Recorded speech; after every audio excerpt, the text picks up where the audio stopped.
आहे आरशातील प्रतिमा. आता आरशातील प्रतिमा कशी असते याच्याविषयी थोडं सांगेन तुम्हाला.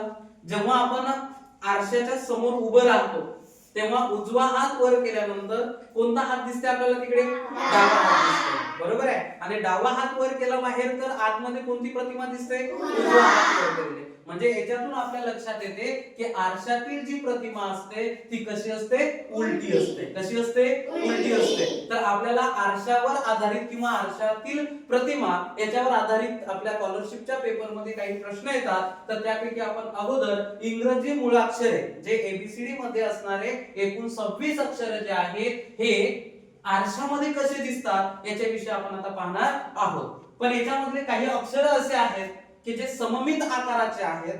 तर ते अक्षर आरशामध्ये जसेच्या तसे दिसतात. तर ते असे कोणते अक्षर आहेत? तर ए आहे, एच आहे, आय आहे, एम आहे, ओ आहे, त्यानंतर टी आहे, यू आहे, व्ही आहे, डब्ल्यू आहे, एक्स आहे आणि वाय आहे.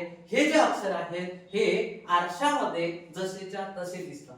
आता आपण एक एक अक्षर बघूया आरशामध्ये कसं दिसतंय. आता हा ए आहे, मी सांगितलं तुम्हाला की हे ए जो आहे तो जसाच्या तसा दिसतोय. ए हा तुम्हाला समजला आरशामध्ये कसा दिसतो? जसेच्या तसा दिसतो, कारण तो सममित आहे. आता आपल्याला बघायचं बी हा आरशामध्ये कसा दिसेल. आरशामध्ये दाखवण्यासाठी काय करायचं? या आरसा हा मधातला जो आहे तो समजा की आरसा आहे. या आरशापासून जे भाग आरशाच्या जवळ आहे तोच भाग आपल्याला इकडे आत सुद्धा जवळ दाखवायचा. अगोदर ही रेषा काढून घेऊया आपण. आणि हा जो काही अशा प्रकारचा भाग आहे बी चा तो भाग आतल्या साईडने येईल, आरशाच्या साईडने येईल. बी समजलं. आता याच्यामध्ये सुद्धा हा आरसा आहे जो एबीसीडी अक्षर मधला जो सी अक्षर आहे याच्यामध्ये सुद्धा या आरशाच्या शेजारी जे तोंड आहे त्या आरशाकडे ते आपल्याला काय करायचं? आरशाच्या दिशेनंच दाखवायचं. सी हा असा. कळलं का? परत आपल्याला डी दाखवायचा. डी ची जी काही पाठ आहे ही पाठ आहे, ही पाठ आरशाच्या साईडने आहे. तर आतमध्ये सुद्धा आपल्याला तशीच दाखवायची. अशा प्रकारची होईल, असा डी. आता आपल्याला ई काढायचा. तर ई मध्ये सुरुवातीला आपण काय करूया? एक रेष उभी मारून घेऊया.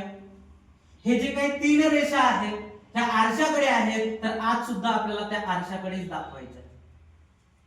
समजलं. परत एफ आहे, ही उभी रेषा मारून घेऊया. ह्या दोन रेषा ज्या आहेत आरशाच्या साईडने आहेत तर आपल्याला आरशातील प्रतिमा सुद्धा तशीच दाखवायची. अशा प्रकारचा आपला एफ होईल. जी कडे जाऊया. जी बघा याच्यामध्ये हा जो काही पार्ट आहे टी वाला सारखा थोडासा तो आरशाच्या साईडने मी असा काढून घेतला. आणि हा जो गोल पार्ट आहे तो काय करेल मी अशा प्रकारचा काढून घेईल. म्हणजे आपला झाला असा जी होईल.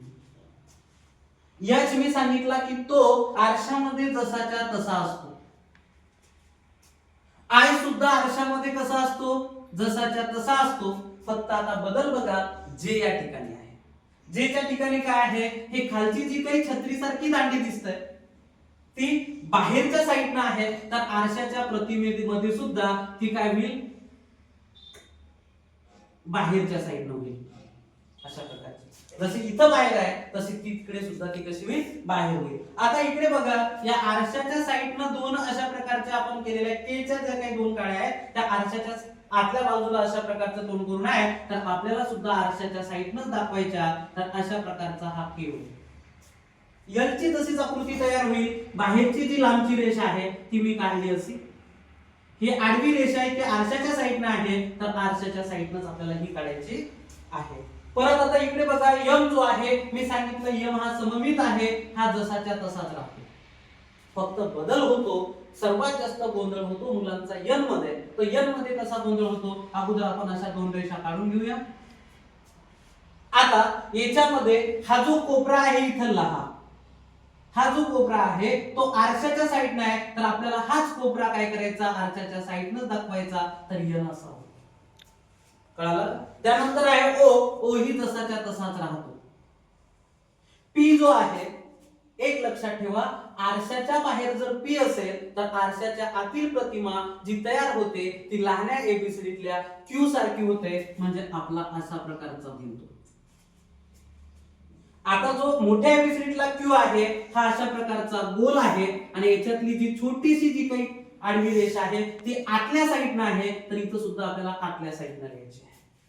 आता आपल्याला आर शिकायचा आहे, तर आर मध्ये ही उभी रेषा आहे, थोडी लांब आहे. पी सारखा पहिला आकार जो होता तो काढला आपण असा. ही आतल्या साईडनं रेषा आहे, तर ही आतल्या साईडनंच होईल. असा हा जे काही आरशातील प्रतिमा आहे ती अशा प्रकारची तयार होईल. फक्त अजून गोंधळ मुलांचा कुठं होतो, या यस या ठिकाणी होतो. तर आता बघा, या वरच्या साईडनं जे काही खुला पार्ट आहे थोडासा हा इथला, तो काय करायचा आपल्याला अशा प्रकारचा तिकडेच दाखवायचा आणि हे अशा प्रकारची आकृती होईल यसची. पहा, हा जो काही भाग आहे तो आरशाच्या दिशेने आहे, तर हाच भाग इकडे आरशाच्या दिशेने आहे. हा जो काही भाग आहे आरशाच्या साईडने आलेला आहे, तर हा भाग आरशाच्या साईडने येईल. अशा प्रकारची यसची आकृती आरशामध्ये अशी दिसेल. त्यानंतर टी जो आहे हा जसाच्या तसा असतो, यू हा जसाचा तसा आहे, व्ही सुद्धा जसाच्या तसा आहे, डब्ल्यू सुद्धा जसाच्या तसा असतो, एक्स सुद्धा जसाच्या तसाच असतो आणि वाय सुद्धा जसाच्या तसाच असते. परत गोंधळ होतो तो मुलांचा झड मध्ये. आता झड कसा असेल, तर ह्या दोन रेषा अगोदर काढून घेऊया आपण. याच्यामध्ये बघा, हा जो वरचा कोपरा आहे तो आरशाच्या साईडला आहे, तर आपण सुद्धा काय करू, आरशाच्या साईडनच काढूया. अशा प्रकारचा झेड तयार होतो. प्रत्येकाला तुम्हाला आरशातील प्रतिमा समजली असेल.